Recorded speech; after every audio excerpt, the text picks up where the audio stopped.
Xpress Season 3. It's finally bright and sunny here in San Diego, and we are live from the flight-based booth at AUVSI Exponential. For this episode, I'm joined by Ryan Smith, founder of Titan Protection, a leading-edge security firm specializing in crime prevention and detection. Ryan, it's so great to have you at the show. Thank you for joining us. Absolutely. How has the event been treating you so far? This show's been great. This is actually my first AUVSI. I've done the commercial UAV show, but this has been a great show. So why don't we kick things off with a quick introduction of yourself and Titan? Sure. Titan, I started the company in 2008 after several years in law enforcement, and really started with the hope of blending technology and people together for security purposes. And so we have a side of our business that does security officers, and then we also have a security operations center where we monitor several thousand video cameras across the country, and we blend those things together for what we call remote guarding. All right. Okay. So given your experience or expertise in law enforcement and security, what, according to you, are the major key challenges that you foresee, officials facing, and how autonomous drone in a box or autonomous drone systems do you see helping them out? Sure. I think in the security space, there's a lot of unused time from security personnel. Or are we watching video cameras to, hope we catch something happening, or having the security officer patrol and hope? So being able to use technology like drones to have it patrol and tell us when there's activity that we need to address, and then also using the personnel side for the response or the last mile piece of that is an important component that we believe in kind of blending those things together. So I think the challenge being, how do we use the technology, and how does the technology mature to be able to accomplish that mission? Got it. So Titan also has a 24/7 command center kind of a setup. I think you call it the Security Operations Center. Correct. That monitors surveillance cameras across the country. So how has that improved response time for crime, prevention? And maybe you could share some anecdotes or stories. Yeah.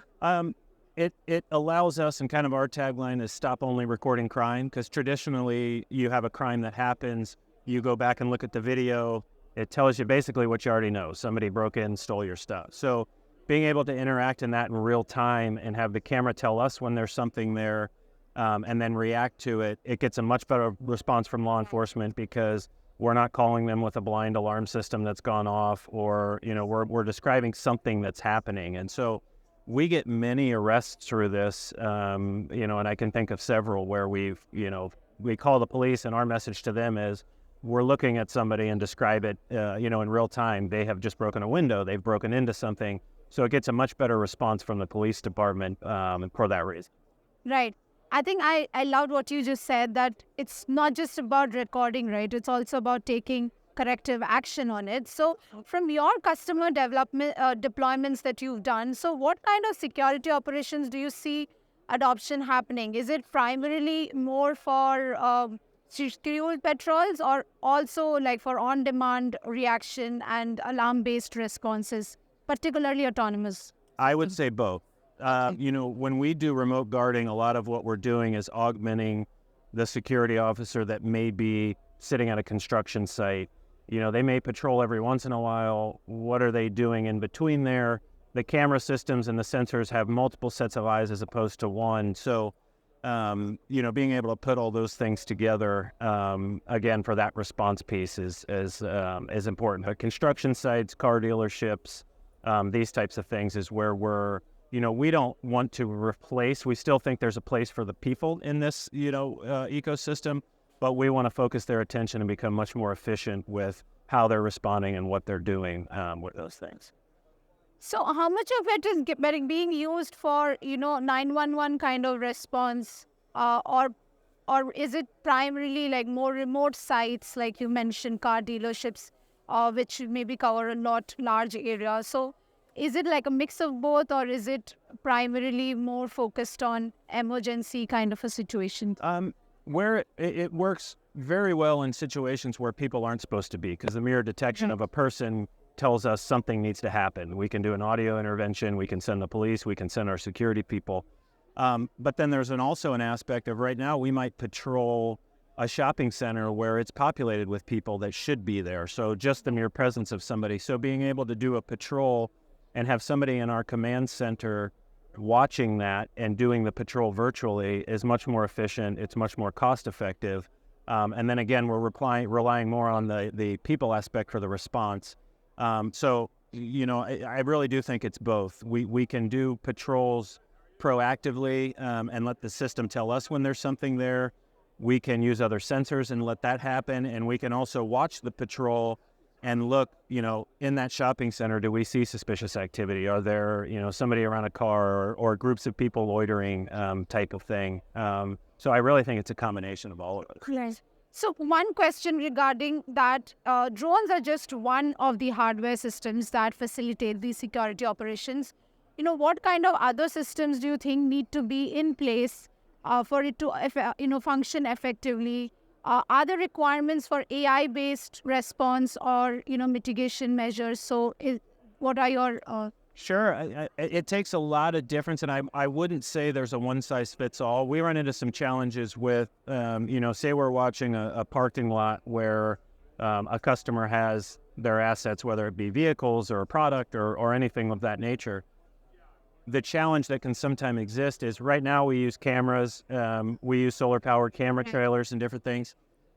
That can be beneficial, but it can also be limiting. And if we want to cover an entire property, we may need several of those systems where the drone can patrol, and we maybe only need one of those that can cover a large area. The other challenge that we run into, especially in transportation vertical, folks may have their trailers, and if you've got a fence line and a trailer parked up against it, camera over here looking, it's obscured from the bad guy that may cut into the fence.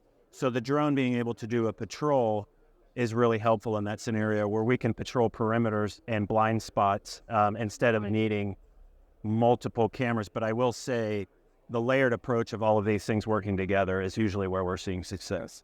Yes, definitely. So, Ryan, finally, the last question would be looking ahead, what are the key challenges as that we need to overcome as an industry to get to more adoption of autonomous drone in a box or remote operations? And, how do you see the adoption coming up or shaping up in the future? There's two things, beyond visual line of sight and the docking station to charge the drone. Right. We have been following this for several years, waiting for those two things to come together. And it's kind of exciting this year to hear, I'm here specifically for the BV loss aspect of this and hearing the FAA start to talk about the proposed rule for Part 108 and BV loss. They're using language that proposed rule is coming out this year. And so we're seeing these things converge and it's really exciting for those things to come together. So the docks are starting to become a big thing. Yes. And I think that's also in response to, we need the box because it defeats the autonomy. If we have to send a person out to charge, but swap the battery, it doesn't save us anything. So I think now that the manufacturers are seeing that BV loss is becoming a reality, we're now seeing a lot more drone docks and docking stations and a lot of options putting them together. So those two things are what we need to make this a viable option for us and for our customers. And it's just exciting to see those things come together. As it's been many years that we've been following this, and it finally feels like we're getting there. Yes, definitely, and especially Part 108. It's been almost over, I think, 2 years now, almost 2 years that it's been in the talks. So if it comes into reality this year, it's going to be a major step or a major win for the states. So thanks again for joining in today, and stay tuned for the upcoming sessions and episodes of NestGen Xpress Season 3. Thank you so much, Ryan. Thank you for your time.